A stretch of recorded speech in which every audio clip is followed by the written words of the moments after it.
ahead and get started. Welcome to Home Based Business 101. I am Meredith Banka, the founder of the Side Gig Gurus and your host here on this podcast and training episode. So, I am going to talk tonight about something that a lot of us don't want to deal with or talk about, which is failure.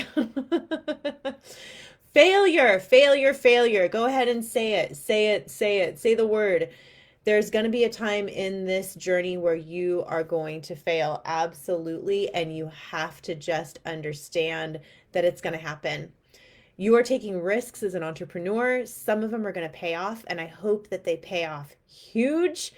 Others are not going to pay off at all. In fact, they may set you back financially, mentally, emotionally, physically. They may take their toll on you. And that's what I want to talk about tonight is, every time we get ready to launch something new in our business, there is a chance that it might not work.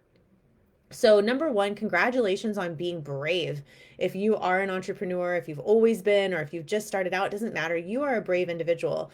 They say that about as many as I've heard lots of different statistics, but I think the last one that I read said something around 50% of the workforce would rather work for themselves here in the United States. 50% say that they would rather work for themselves. But when it actually comes down to starting a business for themselves, it's only about 15% of the population that'll actually make the leap. Now, the pandemic may have changed that. What are they calling it right now? The great resignation may have changed that a little bit. Either way, you're here, you've made the choice, and I just want you to have acceptance of the idea that you are going to fail. It's like riding a bike. You don't get it right the first time. And even years later, you might wreck the bike. You might hit something, go over the handlebars. You might try to do a trick and it doesn't work out in your favor. You might get going a little bit too fast and not be able to find the brakes and find some gravel instead, even after you've been riding that bike for years and years and years. Same thing as a business owner and entrepreneur. You're gonna fail. I mean, it's just going to happen. So rather than have fear of failure, have acceptance of the fact that it's going to happen, and then have a process in place, which is what we're going to go over. Have a process in place. I've got 4 steps for you. Have this process in place so that when you do have something that doesn't go your way, you can manage through it and continue on your path of greatness, right? That's ultimately what we want. So, here's my first tip for you. If you are out of 4 tips for what to do when you fail, have grace. Number 1, have grace for yourself. Do not kick your own ass. Do not say bad things to yourself. Stop the negative self-talk. Stop kicking your own butt. It isn't going to do you anything other than make you feel worse. And that's not cool. That's not what you want at all. What you want is to have grace for yourself and say, well, dang it, that kind of sucked. But you know what? I thought it was going to work, or I did my best. Failure is a lot easier to manage if you show up every day doing your best. That doesn't mean that you're going to be showing up the same every day, because some days are better than others. Some days you're in a better headspace than others. Some days you're more willing to work, more ready to work, more in tune with your business and your work. Other days you're just not as into it. I mean, that's the truth with anything, right? Relationships, exercise, whatever it is. So why would your business be any different? So have grace for yourself. If you can make a commitment that I'm going to show up to the best of my ability each and every day in my business, the best of my ability each and every day, if you feel that you are doing that, then when something doesn't go right, you will very easily be able to have grace for yourself because you know you've been doing everything you can. If you haven't been doing everything you can, then you get into the I'm going to kick my own ass cycle, and that doesn't really feel so good. So let's avoid that by showing up in our business to the best of our ability each and every day and having grace for ourselves when things do go wrong. Step number 1. Step number 2 is that you must have a learning mindset. A mindset that says, I am going to continue to learn and improve my product, my service, my business, my skills, my team, my technology, my everything. I am on a journey of continual learning and improvement. That should be one of the mantras that you are reading to yourself in whatever kind of morning or, mindset process you do every day. I'm super fan of a process I've created called the morning formula, which is pretty fun. If you haven't grabbed it, let me know. I'm happy to share. But this morning formula is what can help you to stay in that learning mindset. But you're going to have a mantra that says, I am a lifelong learner. I am continually engaged in improving myself, my business, and my life. Something along those lines. Because if you're in the mindset of continually learning and the mistake happens, you go, mistake happened. Okay, that sucks. I'm going to have grace for myself because I know that I showed up the best that I could to pull this project off or launch this campaign or do this effort that didn't go so well. But because I gave it my all, I'm not going to spend time beating myself up about it. And in fact, I'm going to quickly move myself into my learning mindset, which then lets me step into my tip number 3 for you this evening, which is retrace your steps. When I was a kid, my mom, I think she lost her keys every day. I don't know what it was, but she lost them every day. At one point, my dad got her this thing that if you clapped, it was like the clapper for lights. Might be dating myself, but there's these light switches and you clap and the light comes on or the light goes off. It's like for old people who don't want to get up. Well, my dad got my mom a clapper for her keys so that she would clap and then be able to find them, because we would always say to her, Mom, retrace your steps. Where were you last? Where did you drive? Where is your purse? Blah, blah, blah, blah. Well, there's a reason that we suggest that you retrace your steps, because that's how you're going to find the key.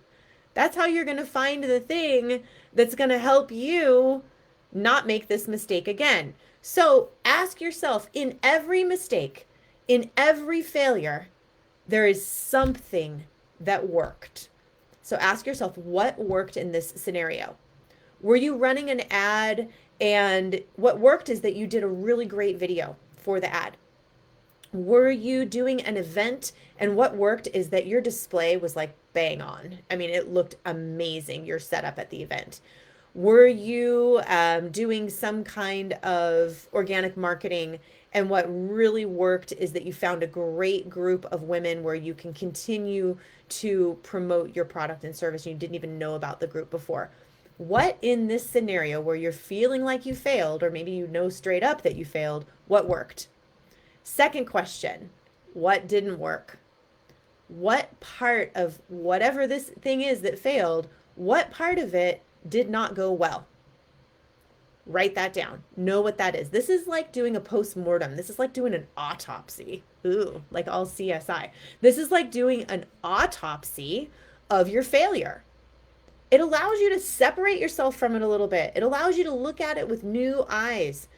Depending on who you are and how you work and how you show up and how long it's going to take for you to move from having grace for yourself to a learning mindset. Some of you are going to do that like in an hour.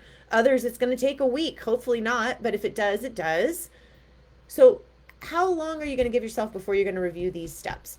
Third thing you're going to ask yourself is, what should I do again? Let's take, for example, any kind of advertising that you might put out there. A commercial, a billboard, a Facebook ad, a LinkedIn ad, any kind of online advertising, any kind of funnel, any kind of lead magnet, any kind of mini course, any kind of anything that you put out there. What should you do again?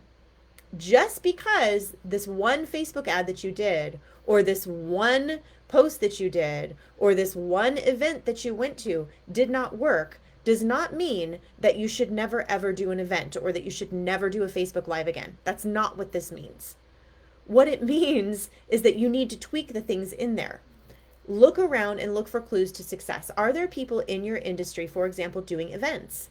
And they're selling a lot at events and events are working for them. That's proof that an event can work for you. So just because the last one you didn't work doesn't mean that the next one won't, but you've got to figure out why. So what should you do again? Yes, I should do an event again, but last question you're going to ask yourself is, what should I do differently? What did I see going on in the event that I really liked? What did I see that I can replicate? What did I see that I think would be a good idea? What didn't I try the first time that might be more successful this time? You have to do this post-mortem of your failure. You have to look at it. Otherwise, what it's going to be is like a little wound on your arm, like a cut on your arm. And if you don't clean the wound all the way, what's going to happen to the wound? It's gonna get infected, and it could really negatively impact you. The same is true of failure. If you don't take the time to retrace the steps of the failure that you had, and again, we've stepped into acceptance that we're going to fail. It's not going to not happen, right? We're not perfect. Nobody is. Perfect is boring. You're going to mess up. Something's going to go wrong. So if we've bought into that concept, then we also have to buy into the concept that we can learn from our failures. So you're going to ask yourself, what worked? What didn't work? What should I repeat? And what should I never on like my mom's grave, what should I never do again because it was a stupid idea. It did not work. It won't ever work. I've proved it to myself. Do this post-mortem, please, so that you can then take the last step in these 4 steps of what to do when you fail. The last step is to try again. But you're not going to try again with the blinders on. If your Facebook ad didn't work and you set your budget for $500, don't allow that budget to just go on auto repeat and waste another 500 of your dollars. That's not cool. You are in control of that, right? That's not a good idea. A good idea would be to go in there and go, okay, I spent $500 on these ads. Here's what worked. Well, I got a lot of impressions, so maybe my audience is good. I got a lot of click-throughs. Okay, so my targeting is good. That means my ad creative was good. But man, I'm losing them on the landing page. They're getting to this opt-in page and like, it's crickets. Nobody's opting in. So now you know where your problem is. Okay, what worked? Well, the ad seems to have been addressing the right audience, and it seems to have been good creative in the ad itself. Great. Now, the next thing I'd have to look at is the landing page. Well, gosh, nobody opted in. Well, why? Then you go and you test the landing page and you're like, oh my God, it wasn't working. Oh my gosh, I didn't make the landing page. It's not working. I didn't publish it or whatever, right? I cannot tell you in 20 plus years of sales and marketing how many campaigns I've had go wrong. And here, I'm just going to give you an example of one that I think you might think that this is not true because it sounds so outrageous, but I swear to you, this happened to me when I was working in marketing, and I worked in direct response marketing. So we sent out tons of mail and then we waited for people to respond to the mail. And the way that they responded to the mail was either to give us a call or to go to a website and enter in a URL that was customized to them. Kind of cool, right? Well, there was a big fat typo in the phone number. Nobody tested the phone number, and the phone number went to an adult, you know what I mean by adult. It went to an adult company, shall we say. It went to like a sex toy company. I was marketing a product to junior high and high school age kids and their parents. And I mailed a letter to them that asked them to respond. And when they responded, it went to like 1-800 sex toys. Seriously. I know. I hope you're laughing with me right now. Those of you that are listening to this, whether you're catching it live in the group or you're catching the replay of this podcast later, I hope you find this funny. And I hope it's not offending anybody because it's not meant to. But that is something that honestly happened in my career. And I was like, oh my gosh, am I going to lose my job over this? This is terrible. I just sent out a mailer with a telephone number to a company that sells sex toys to a whole bunch of American families that have kids. But what did I do? I went back and I said, okay, well, clearly I've got to make sure in my new process as I relaunch this, because we had to redo it, that a new check in our quality control in our QC process was that we always had somebody call the number that was in the letter. We weren't doing that before. You know how easy it is when you're typing like 1-800 versus 1-888? Such an easy thing for somebody to do somewhere. And I didn't check the number. So we actually had a checklist before we launched any campaign for our editors to check off. Okay, I checked this, I checked this, I checked this, I checked this. So we added dial the actual phone number because we used a lot of different phone numbers for tracking purposes. So you could never count on the same phone number being used again and again. What if you're going to relaunch, if you're going to redo, which you know you're going to because you are an entrepreneur and you don't want to give up, you want to find success, you know it's out there, and you know that you can make improvements. So you're going to say to yourself, okay, what am I going to do differently this time? Well, we added that phone number to our QC checklist. What are you going to do differently this time? Here's the last thing I want to share with you around failure. These tips, well, I guess I've got two things. So one last thing, and before my very last thing, these tips can be applied to other things as well. So I think it's actually super, super helpful when you do any kind of effort to go back and ask yourself these questions, because these 4 questions are the things that can allow you to have that mindset of continual improvement. Let's say that you launched a new course, or let's say that you launched a new product or a new website or whatever it is, and it went really well. Let's say you met your sales goals. Let's say you exceeded your sales goals. There's still learning to be done there. So you can go back to yourself and say, cool, I'm so excited. I'm so proud. What worked? What didn't work? What would I do again? And what would I never, ever, ever want to have happen again? Ask yourself those same 4 questions. They are so, so helpful. Okay, now to wrap up the thoughts on what can happen when you fail and how it can make you feel and how do you move forward, because I think that that's, I mean, we're human.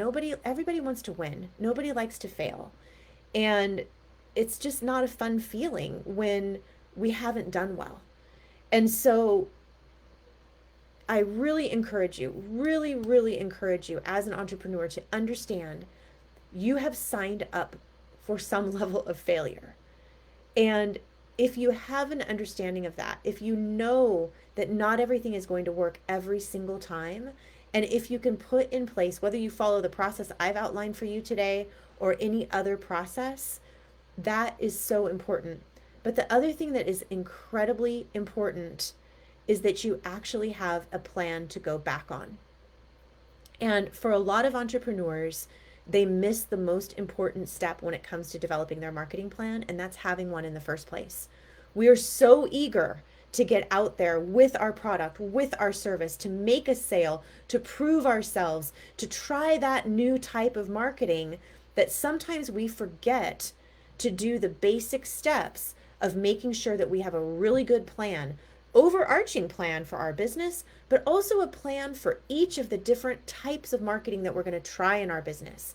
Here's my social strategy. Here's my ads strategy. Here's my organic strategy. Maybe some of you are using direct mail or using traditional advertising. What's your strategy with that? And have you walked through step by step to say, haha, here's what I'm going to do. Here's what my call to action is going to be. Here's where they're going to go for a landing page. Here's how that landing page is going to operate. Here's what that, have you walked through step by step? What's the offer? Who's the audience? All of those important things. You need to implement a process where you do that every single time you get ready to market to your audience. And now, if you're listening to this and you're thinking to yourself, well, that'd be great, Meredith, but I don't even have a clue of how to come up with a process like that. That's okay, because I decided to make it easy for you. I am just this week getting ready to roll out what I'm calling the 60-minute marketing method. This is a downloadable PDF that you can use again and again and again and again and again, that I developed over the 20 years that I have been working in this industry, to allow me to launch a successful campaign, launch a successful product, launch a successful mailer, an event, whatever it is. And it's the same process that I use with my private clients every single time they want to get ready to go to market. So if that's something that you think you might want to get a hold of, let me know. It's $27, and it's a download that you can use again and again and again and again. So we'll drop the link here. We'll make sure that you've got it in the notes on the podcast, and we'll also make sure that it's dropped into the group over the next week so that you can check it out, see if it's something you want to grab. But I don't think you need another fancy guru. I don't think that you need to buy another, $5,000 course. if you've made a mistake, I think what you need to do is go back to the basics. You need to follow the four things that we've outlined here. You need to have grace. You need to absolutely make sure that you adopt that learning mindset. You need to do like a post-mortem, the autopsy with the four questions I shared with you, and then you need to figure out how you're going to try again. So thanks for everybody that joined here live tonight. Absolutely love having you here. And for those of you listening on the podcast, great to have you there as well. We'll be back next week with another lesson here at Home Based Business 101. Take care and have a great week. See you later.